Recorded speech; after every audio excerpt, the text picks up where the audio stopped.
welcome all of you. Welcome to Pawan Mag Academy. So today we are going to learn a new topic. That's class 12 का ये first topic है जो कि बहुत ज्यादा important है. टॉपिक 1 and 2 दोनों रिप्रोडक्शन के रिलेटेड ही हैं. एक है रिप्रोडक्शन इन प्लांट और दूसरा है रिप्रोडक्शन इन एनिमल. ओके, तो ठीक है. तो आज हम रिप्रोडक्शन ही देखने वाले हैं. प्लांट्स में भी दो टाइप्स के रिप्रोडक्शन होंगे. एक होगा लोअर ऑर्गेनिज्म, लोअर प्लांट्स का रिप्रोडक्शन और दूसरा होगा higher. What is mean by lower and higher plants? इसका हम पहले डिफरेंशिएशन देखेंगे, उसके बाद इन डिटेल रिप्रोडक्शन स्टार्ट करेंगे, जो भी हो, सेक्सुअल हो या असेक्सुअल टाइप का रिप्रोडक्शन हो. ओके, चलिए लोअर प्लांट्स में. लोअर प्लांट्स मतलब those organisms have not well developed root, stem and leaf. Those organisms do not have well developed root, stem and leaf. For example, algae, bryophytes, these are called as lower plants. Do not have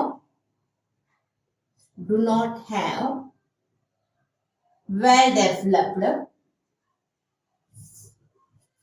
root, stem and leaf.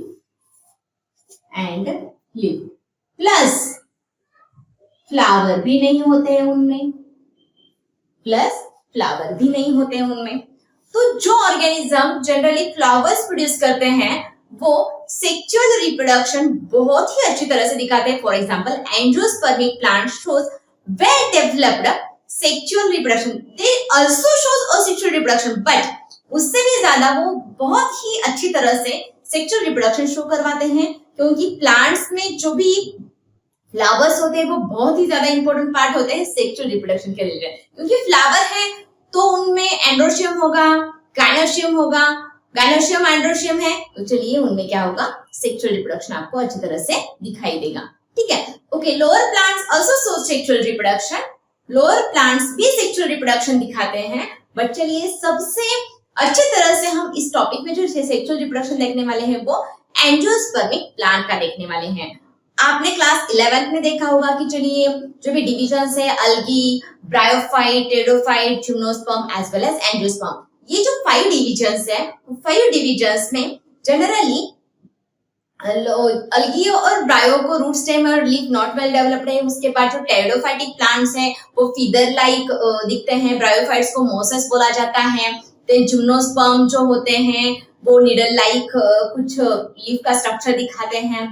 और जो angiospermic plants होते हैं वो well developed flowers दिखाते हैं. ठीक है. Crypto और फेलोरोगैमी कहा जाता है और क्रिप्टोगैमी कहा जाता है उनको. तो चलिए इनमें कुछ इस तरह से होता है. It is called as a lower plants. But अब हायर प्लांट्स मतलब चलिए well developed root, stem and leaf. What is mean by higher plant? What is mean by higher plants? well developed root, stem, leaf plus flower. ठीक है. अब reproduction की definition. what is mean by reproduction? Yes, reproduction means, what is mean by reproduction? reproduction की definition पहले हम देखेंगे. definition क्या है इसकी? It means production of new individuals like their parents. Production of new individuals. Production of new individuals like their parents are called as, yes, that is a reproduction.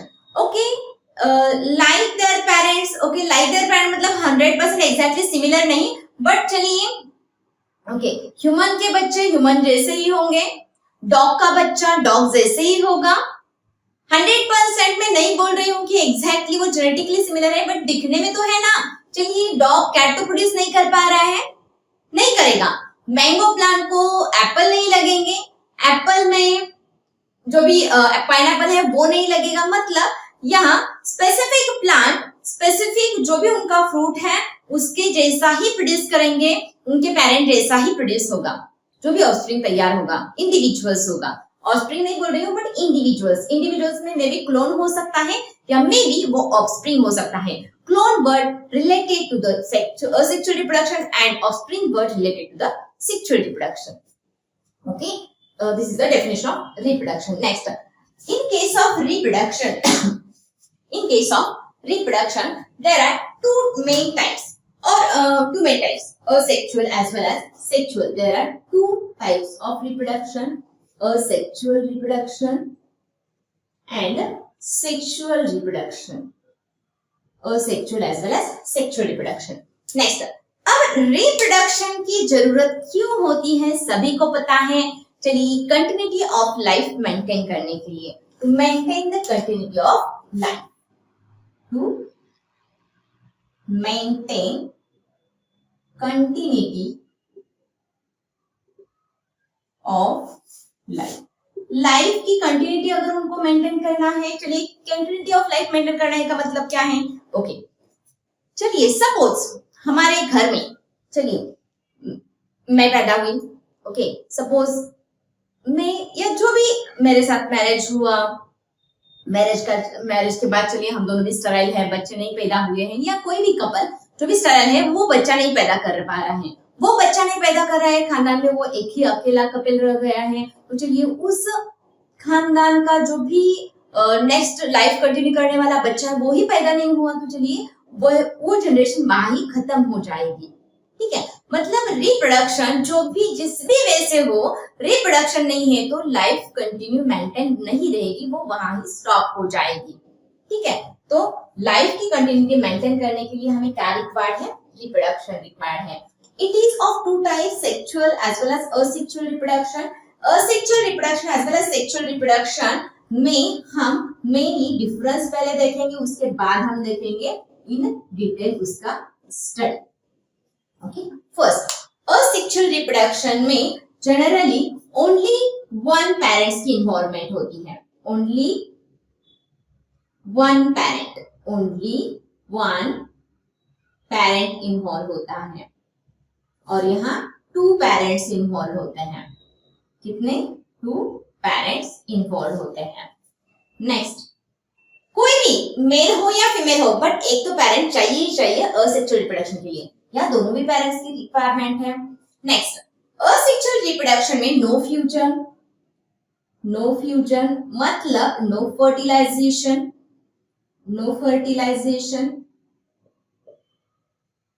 Fusion नहीं, इसका मतलब fertilisation नहीं. यहाँ fertilisation compulsory चाहिए.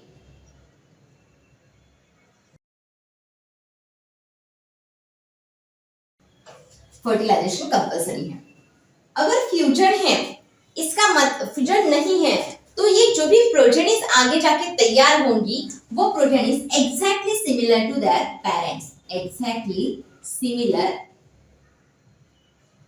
To their parents, exactly similar to their parents. और यहाँ जो progenies तैयार होंगी वो वेरिएशंस क्रिएट करेगी different from their parents. Variations की वजह से they are different from their parents. ये पेरेंट्स से अलग दिखेंगे. कैसे? इन डिटेल देखेंगे. नेक्स्ट, जो भी ऑफस्प्रिंग या इंडिविजुअल्स तैयार होते हैं उनको कहा जाता है क्लोन्स. क्या? क्लोन. और यहाँ जो भी ऑफस्प्रिंग तैयार होंगी, जो भी बच्चे पैदा होंगे, it is called as offsprings. Okay, next, asexual reproduction के लिए टाइम बहुत कम लगता है, इंडिविजुअल्स बहुत ज्यादा मात्रा में प्रोड्यूस होते हैं. लेस टाइम रिक्वायर्ड होता है,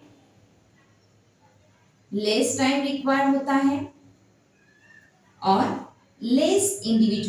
मोर इंडिविजुअल्स तैयार होते हैं. और यहाँ यस, बहुत ज्यादा टाइम रिक्वायर्ड होता है, मोर टाइम रिक्वायर्ड होता है, और लेस इंडिविजुअल्स तैयार होते हैं, लेस ऑफस्प्रिंग तैयार होते हैं. ये इवोल्यूशन में काम करेगा, इवोल्यूशन करवाएगा, इवोल्यूशन नहीं करवाएगा। ठीक है, ओके। तो चलिए अगेन एक बार रिवाइज करते हैं difference between asexual as well as sexual reproduction. First, only one parent is involve, two parents involve. यहाँ नो फर्टिलाइजेशन, नो फ्यूजन, यहाँ fertilisation compulsory. Exactly similar to their parents, because एक parent है तो वही parent आगे जाके उसकी जैसे ही प्रोजेनी तैयार करवाएगी। तो इसमें दो पेरेंट्स का फ्यूजन नहीं है। फ्यूजन नहीं मतलब दोनों का मिक्सिंग नहीं है, दोनों का मिक्सिंग नहीं है, इसके मतलब न्यू वेरिएशंस क्रिएट नहीं हो रहे हैं। नेक्स्ट, इसके जो भी इंडिविजुअल्स हैं वो उसको हम क्लोन्स बोल रहे हैं। इसके लिए बहुत कम टाइम में बहुत ज्यादा प्रोटीन्स तैयार हो रही है और ये इवोल्यूशन के लिए रिक्वायर नहीं है। Asexual reproduction, two parents involve, variation create होते हैं। पेरेंट्स से अलग दिखते हैं ये वाले, दिखने में नहीं, दिखने में भी हो सकते हैं, but genetically they are very different. Genetically they are different, genetically they are similar to their parents. Okay, then यहाँ ऑफस्प्रिंग कहेंगे, वहां क्लोन कहेंगे। यहाँ more time required, less time required, less offspring तैयार होते हैं, वहां मोर ऑफस्प्रिंग तैयार होती है, इवोल्यूशन में काम करता है, बहुत ही ज्यादा इंपॉर्टेंट है। ओके, तो ये क्वेश्चन पूछा जा सकता है कि चलिए जो भी exactly identical to their parents, ये किसका एग्जांपल है असेक्सुअल का, और different from their parents, exactly that is a sexual reproduction. So this is the difference between sexual as well as asexual reproduction. Okay, sexual as well as asexual का ये difference है. Next, asexual reproduction अब हम देखेंगे in detail. Asexual reproduction in detail study करेंगे.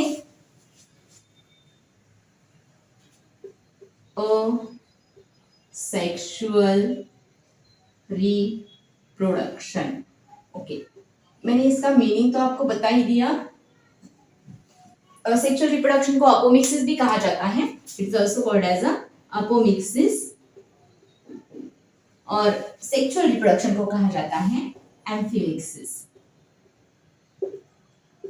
Amphimixis, तो ये भी एक बहुत अच्छा डिफरेंस है दोनों का। तो चलिए मैं असेक्सुअल रिप्रोडक्शन का एक बड़ा वाला चार्ट में आपको बताऊंगी, और उसके बाद हम इसका इन डिटेल स्टडी करेंगे विद एग्जांपल, ज्यादा इंपॉर्टेंट है इसमें। ठीक है, तो चलिए take a screenshot of this points.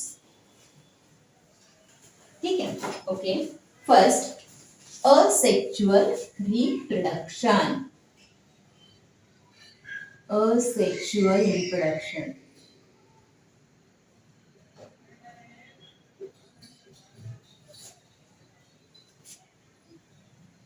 Asexual reproduction को हम डिवाइड करेंगे 3 टाइप्स के अंदर, that is with fragmentation,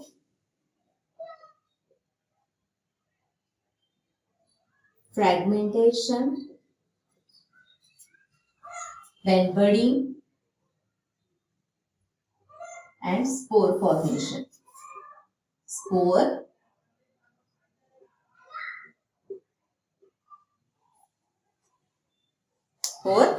formation. Okay, okay.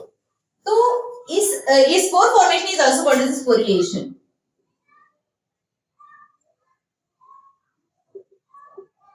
Is also called as a sporulation. Okay. तो चलिए जो भी इसके अलावा कुछ एग्जांपल्स दिए गए हैं वो भी मैं आपको बताऊंगी, वो इसमें कैसे इंक्लूड करना है वो भी मैं आपको बताऊंगी। Fragmentation, fragmentation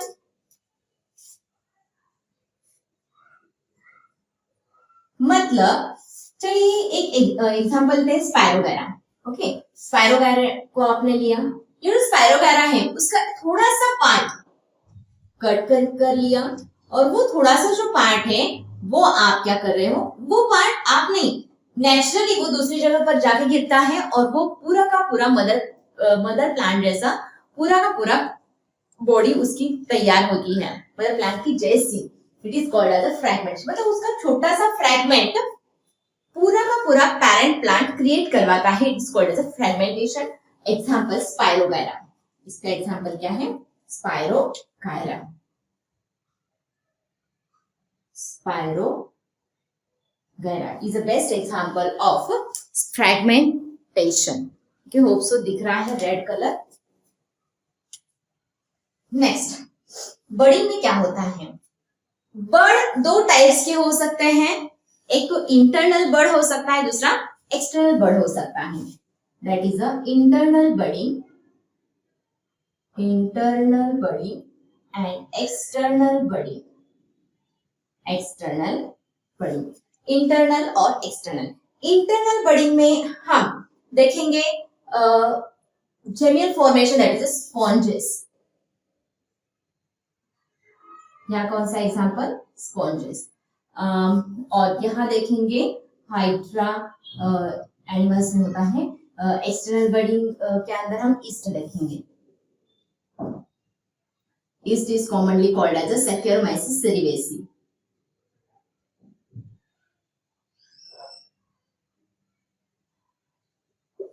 okay, Saccharomyces cerevisiae।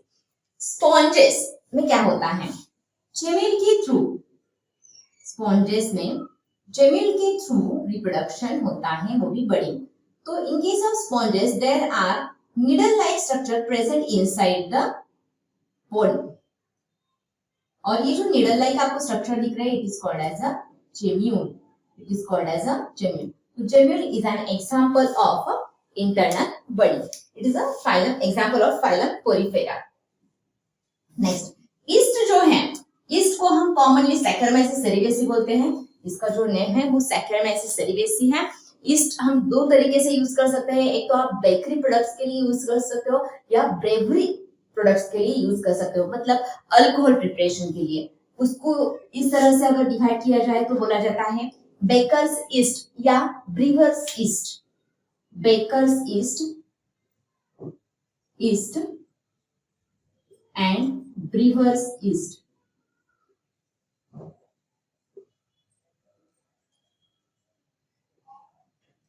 Bakers yeast या ब्रीवर्स ईस्ट, ठीक है।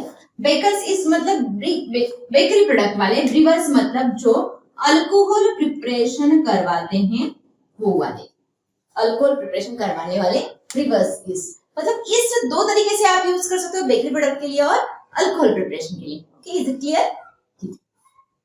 बडिंग में अब स्पोर फॉर्मेशन में क्या होता है? ओके, एक्सटर्नल बडिंग कैसे होता है? सपोज ये ईस्ट है और ईस्ट के ऊपर इस तरह से आपको कुछ अगर दिख रहा है, it is called as external budding. It is called as an external budding का best example, yeast is an example of external budding. Okay, bird.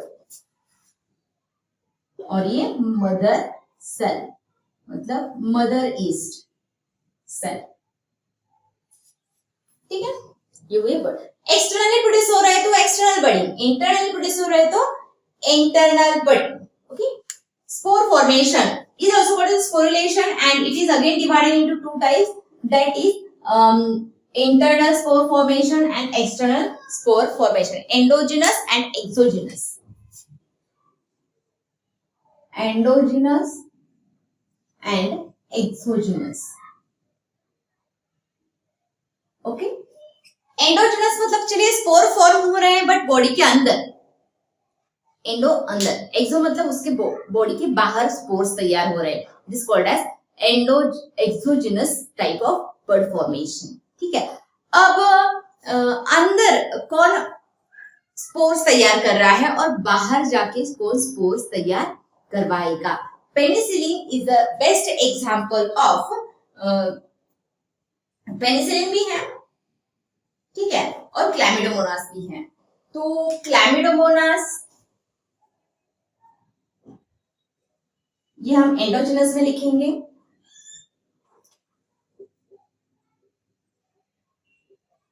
क्लैमिडोमोनास endogenous में लिखेंगे, एक्सोजेनस में हम लिखेंगे पेनिसिलियम, पेनिसिलियम। ओके, अब पेनिसिलियम जो है वो कोनिडिया के थ्रू, कोनिडिया के थ्रू क्या करवाता है? एक्सटर्नल टाइप ऑफ स्पोर्स तैयार करवाता है। मतलब इसी तरह से कुछ दिखता है वो पेनिसिलियम, इस तरह से कुछ स्पोर्स फॉर्म करता है बाहर से, it is called as a conidia, it is called as a conidia. और ये जो है क्लैमिडोमोनास, ये बॉडी के अंदर इस तरह से कुछ स्पोर्स तैयार करवाता है, it is called as a endogenous type of spore formation. और इसके जो स्पोर्स होते हैं वो कंपल्सरी मोटाइल स्पोर्स होते हैं, क्या होते हैं? Motile spores. ओके, ठीक है। ओके, तो ये कुछ एग्जांपल्स दिए गए हैं टेक्स्ट बुक में, वो आपको ध्यान में ही रखना है। There is no options. इसके अलावा कुछ एग्जांपल्स दिए गए, वो भी हम देखेंगे। उसमें एक एग्जांपल दिया था स्पॉन्डेस वाला, दूसरा दिया था कोनिडिया वाला। अब मैं तीसरा आपको बता रही हूँ जो कि आता है फीजन में। इसमें आता है ये वाला फीजन। फीजन, फीजन का मतलब होता है डिस्ट्रक्शन। फीजन का क्या मतलब होता है? डिस्ट्रक्शन। मतलब एक से दो सेल तैयार करवा रहा है, एक से दो ऑर्गेनिजम्स तैयार करवा रहा है। एक से दो, दो से चार, चार से आठ। इसका बेस्ट एग्जांपल है amoeba and paramecium. These are the examples of binary fission. Binary fission कहा जाता है। मल्टीपल फिजन भी इसका एग्जांपल है, उसमें भी अमीबा आता है। बट चलिए, बाइनरी फिजन जो दिखाया गया है उसका बेस्ट एग्जांपल है अमीबा। बाइनरी फिजन, ठीक है। चलिए एक बार फटाफट रिवाइज करवाते हैं। असेक्सुअल रिप्रोडक्शन जो दिया गया है उसमें कौन से एग्जांपल्स है? फ्रैगमेंटेशन फ्रैगमेंट्स के थ्रू हो रहा है। एग्जांपल स्पाइरोगाइरा, ये एक टाइप का अलगी है। बर्डिंग में इंटरनल या एक्सटर्नल बर्ड हो सकता है। इंटरनल बर्डिंग में स्पॉन्जस एग्जांपल है जो कि जेमिन फॉर्मेशन करवाता है। एक्सटर्नल में इस्ट एग्जांपल दिया गया है। इसको हम कॉमनली सैकेरोमाइसिस सेरेवियस भी बोलते हैं और इसको हम दो तरीके से यूज कर सकते हैं। एक तो बेकरी प्रोडक्ट्स बनाने के लिए बेकर्स ईस्ट और दूसरा अल्कोहल प्रिपरेशन के लिए this is brewers east. Next, ये कौन से टाइप का बर्ड फॉर्मेशन करता है? एक्सटर्नल बर्डिंग वाला। Next, spore formation is also called as sporulation. दो टाइप से स्पोर फॉर्म हो सकते हैं। एक तो स्पोर बॉडी के अंदर फॉर्म हो सकता है और स्पोर बॉडी के बाहर से फॉर्म हो सकता है। बाहर से अगर फॉर्म हो रहा है पेनिसिलियम कोनिडिया उसका बेस्ट, कोनिडिया के थ्रू पेनिसिलियम उसका बेस्ट एग्जांपल है। और एंडोजेनियस में क्लैमिडोमोनास ये एक अलगी है जो कि internal type of spore formation करवाता है। तो these are the examples of yes asexual reproduction. उसके साथ साथ हम देखेंगे इसके बाद कि चलिए अगर हमें प्लांट के पार्ट के थ्रू अगर रिप्रोडक्शन करवाना है हायर प्लांट्स में, रूट के थ्रू, स्टेम के थ्रू, लीफ के थ्रू अगर करवाना है, असेक्सुअल रिप्रोडक्शन ही करवाना है बट रूट, स्टेम और लीफ के थ्रू अगर करवाना है तो वो भी असेक्सुअल का ही टाइप है। But it is also called as a vegetative type of sexual asexual reproduction. Okay, ये था लोअर ऑर्गेनिज्म का असेक्सुअल रिप्रोडक्शन। अब हम देखेंगे हायर ऑर्गेनिजम्स में असेक्सुअल रिप्रोडक्शन कैसे फॉलो होता है। तो चलिए take a screenshot. Hope so screenshot लिया होगा। Next, asexual reproduction in higher organisms मतलब एक्चुअली प्लांट्स। ठीक है, अब हायर में रूट, स्टेम, लीफ प्रेजेंट होता है, ये मैंने आपको बोला था। चलिए अब ये रूट, स्टेम, लीफ दो तरीके से क्या करेंगे? रिप्रोडक्शन असेक्सुअल ही दिखाएंगे। बट असेक्सुअल रिप्रोडक्शन अगर वेजिटेटिव पार्ट्स के थ्रू हो रहा है, वेजिटेटिव पार्ट्स के थ्रू अगर हो रहा है, it is called as vegetative type of asexual reproduction. Vegetative type of reproduction मतलब वेजिटेटिव पार्ट्स यूज कर रहे हैं। वेजिटेटिव पार्ट मतलब रूट, स्टेम एंड लीफ। कौन कौन से पार्ट्स हम यूज कर रहे हैं? रूट को यूज कर रहे हैं, स्टेम को यूज कर रहे हैं और लीफ को यूज कर रहे हैं। अगर आप रूट यूज कर रहे हो तो उसके एग्जांपल्स कौन से हैं जो कि हमारे टेक्स्ट बुक में दिए हैं। अब मैं आपको बताऊंगी इसका शॉर्ट फॉर्म, SAD, सैड। क्या? SAD, सैड इसका एग्जांपल है। सैड का मतलब क्या है? Yes, sweet potato, asparagus and dahlia. क्या? Sweet potato, asparagus and dahlia. These are the examples of vegetative part of reproduction with root. With root.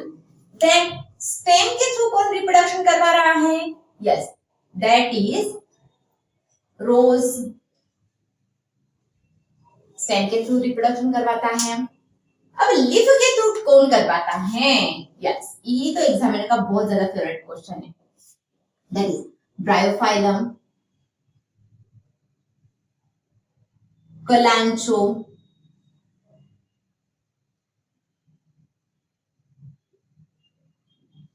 And begonia These are the examples of vegetative reproduction with these parts. Okay. Then stem के through रोज भी करते हैं हम, but रोज ये artificial में आएगा। यहाँ अगर नेचुरल का एग्जांपल, ये नेचुरल है, ये क्या है? नेचुरल वे से हम कर रहे हैं, natural way of vegetative reproduction. अब स्टेम के थ्रू अगर हमें करना है तो इसमें कुछ अलग से एग्जांपल्स हैं जो कि हमने क्लास 11 में देखे हैं कि राइजोम का मतलब क्या है, ट्यूबर का मतलब क्या है, और बल्ब का मतलब क्या है। राइजोम मतलब it is a underground modified part of stem. What is mean bye rhizome? It is an underground part of stem. और इसका best example turmeric and ginger. क्या एग्जांपल है इसका? Turmeric and ginger. ठीक है। Next tuber. ट्यूबर में best example क्या है? Yes, that is a onion, sorry potato. Is a yes stem modified. और बल्ब में बेस्ट एग्जांपल क्या है? ओनियन। ओके, अब आप बोलोगे कि ट्यूबर क्यों इसे कहा गया है, बल्ब इसे क्यों कहा गया है? ये क्लास 11 में हमें इन डिटेल गया है मॉर्फोलॉजी ऑफ फ्लावरिंग प्लांट के अंदर। ठीक है, तो ये तीनों भी पार्ट जो है वो स्टेम के मॉडिफाइड पार्ट है। Actually stem is an aerial part of plant, but these parts are present inside the soil. मतलब ये अंडरग्राउंड होते हैं, मतलब सॉइल में पेनिट्रेटेड होते हैं, और मतलब ये सॉइल है और ये इसका पार्ट है। ये पार्ट जो स्टेम वाला है वो सॉइल के अंदर पेनिट्रेट हुआ है, और कुछ केसेस में ये राइजोम हुआ है, कुछ में वो ट्यूबर फॉर्मेशन करता है, कुछ में वो बल्ब फॉर्मेशन करता है। ठीक है। ओके, तो these are the examples of natural way of vegetative reproduction. अब हम देखेंगे आर्टिफिशियली कैसे करते हैं हम। Artificial way of vegetative reproduction. What is in the artificial? Artificial का मतलब है with involvement of human, with human involvement.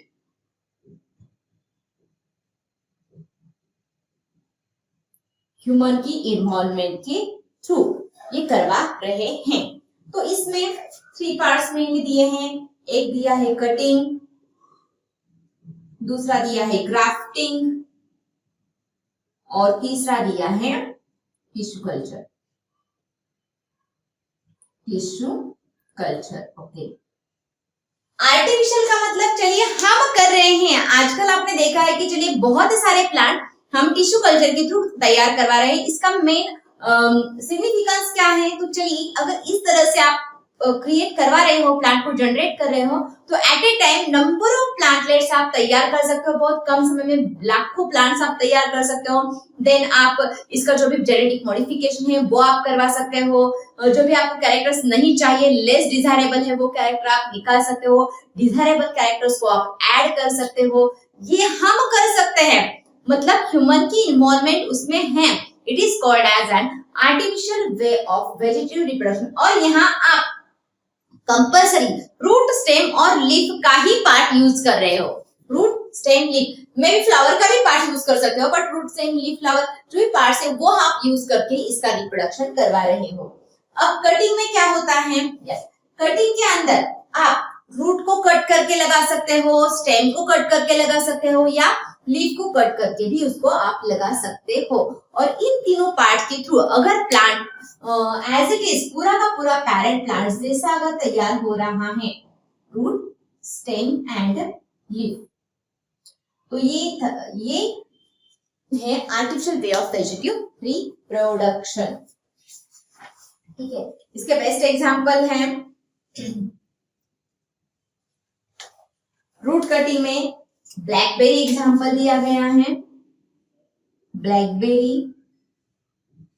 Stem cutting के अंदर दिया है रोज, और लीफ कटिंग के अंदर सैंसवेरिया। ठीक है, तो ये एग्जांपल्स आपको ध्यान में रखने हैं। ये आपको टर्म पता है बट एग्जांपल्स ध्यान में रखने हैं, नो ऑप्शन। नेक्स्ट, ग्राफ्टिंग का मतलब क्या होता है? What is mean by grafting? Grafting मतलब union of two different plant, union of two different plant is called as grafting. Okay, graft करना, दो प्लांट को जोड़ना। अब यहाँ दो टाइप्स के प्लांट्स आप यूज कर सकते हो। एक होता है सायोन प्लांट और दूसरा होता है rooted plant, that is a stock plant, that is a stock plant. एक सायोन प्लांट, दूसरा स्टॉक प्लांट। सायोन प्लांट मतलब इस तरह का प्लांट जो कि स्टेम वाला पार्ट है वो हम इस तरह से इंडिकेट करेंगे। ये है एक प्लांट, ओके, और ये दूसरा प्लांट है जो कि नीचे है, जिसमें रूट्स प्रेजेंट है खुद के, पूरा का पूरा सॉइल में पेनिट्रेटेड है। और इसमें हम इस तरह से कुछ नोच वाला पार्ट दिखाएंगे। ठीक है, अब ये जो ब्लू कलर वाला पार्ट है उसको हम सायोन बोलेंगे। ये है सायोन और ये है स्टॉक प्लांट। स्टॉक मतलब चलिए जमीन में वो प्रेजेंट है। ठीक है, चलिए ये जमीन में है, ये वाला, ये है सॉइल, ये सॉइल के अंदर है, और आप ये दूसरा यहाँ लगा रहे हो तो इसको बोला जाता है, ब्लैक वाले को सायोन, और ये रेड वाला जो है वो है स्टॉक प्लांट, और रूटेड प्लांट भी आप इसे कह सकते हो, और it is also called as rooted plant. अब आप सोचोगे कि चलिए ग्राफ्टिंग किया क्यों जाता है? चलिए दो अलग अलग वैरायटी के प्लांट्स अगर आपको यूनाइट करने हैं, फॉर एग्जाम्पल पोमैटो, ये ऐसा प्लांट है, पोमैटो प्लांट, जिसमें ये किया गया है, पोमैटो मतलब potato plus tomato, potato plus tomato, ये जो प्लांट है इनको यूनाइट किया गया है। तो चलिए बताइए इस टाइप के केस में कौन सा प्लांट सायोन हो सकता है, कौन सा प्लांट स्टॉक हो सकता है? तो चलिए मैं आपको बता देती हूँ। यस, ये बहुत ही सिंपल क्वेश्चन है। पोटैटो जमीन के अंदर होते हैं, तो चलिए स्टॉक वाला पार्ट पोटैटो का होना चाहिए और सायोन वाला पार्ट टोमेटो का होना चाहिए। तो ये दोनों पार्ट जब भी आप यूनाइट करोगे तब ये जाके बनेगा ग्राफ्टिंग वाला पार्ट। ठीक है, ग्राफ्टिंग अलग अलग तरीके की हो सकती है, मतलब चलिए यहाँ मैंने इस तरह का स्लैंटिंग टर्म दिया है, बट चलिए ये अलग अलग तरीके की हो सकती है। ये इस तरह से वी शेप के भी हो सकती है, ये इस तरह से डब्ल्यू शेप के भी हो सकती है। टंग ग्राफ्टिंग इसे कहा जाता है, इस तरह से स्लैंटिंग वाली पोजीशन, मतलब डिफरेंट टाइप्स ऑफ ग्राफ्टिंग है रिलेटेड टू द प्लांट। और grafting is compulsory carried out in dicot plant जिनमें सेकेंडरी ग्रोथ प्रेजेंट होती है, उस केस में ही ग्राफ्टिंग किया जाता है। Grafting is compulsory followed in dicot plant जिनमें सेकेंडरी ग्रोथ प्रेजेंट होती है, उनमें ही ये किया जाता है। Primary growth secondary growth is completely absent in monocot plant. तो मोनोकॉट प्लांट में ग्राफ्टिंग फॉलो नहीं होती, बट डाइकॉट के केसेस में ग्राफ्टिंग फॉलो हो सकती है। और लास्ट टिश्यू कल्चर वाला टॉपिक, तो टिश्यू कल्चर में माइक्रो प्रोपागेशन दिया गया है। Micro propagation, micro propagation, micro propagation मतलब टिश्यू कल्चर के थ्रू आप नंबर ऑफ प्लांटलेट्स, मतलब सपोज ये वाला सिंगल शुगर केन है और इस सिंगल शुगर केन प्लांट का ये छोटा सा आइबर्ड है, इस छोटे से आइबर्ड को आप क्या कर रहे हो, लैबोरेटरीज के अंदर इसको इस तरह से प्लांट कर रहे हो, इस तरह से आप इसको प्लांट कर रहे हो। ये छोटा सा आइबर्ड आगे जाके कैलस तैयार करेगा, कैलस के थ्रू नंबर ऑफ प्लांटलेट्स, लाखों प्लांटलेट्स एट ए टाइम तैयार होंगे आपके। तो यहाँ एक सिंगल पार्ट भी प्लांट का आपको नंबर ऑफ प्लांटलेट्स या प्लांट्स तैयार करवा के अगर दे रहा है तो it is called as micro propagation. इसका थोड़ा बहुत पार्ट हम देखेंगे, कंटिन्यू करेंगे। चलिए take a screenshot. Next point में हम इसको कंटिन्यू करेंगे। तो चलिए एक स्क्रीनशॉट लीजिए फटाक से।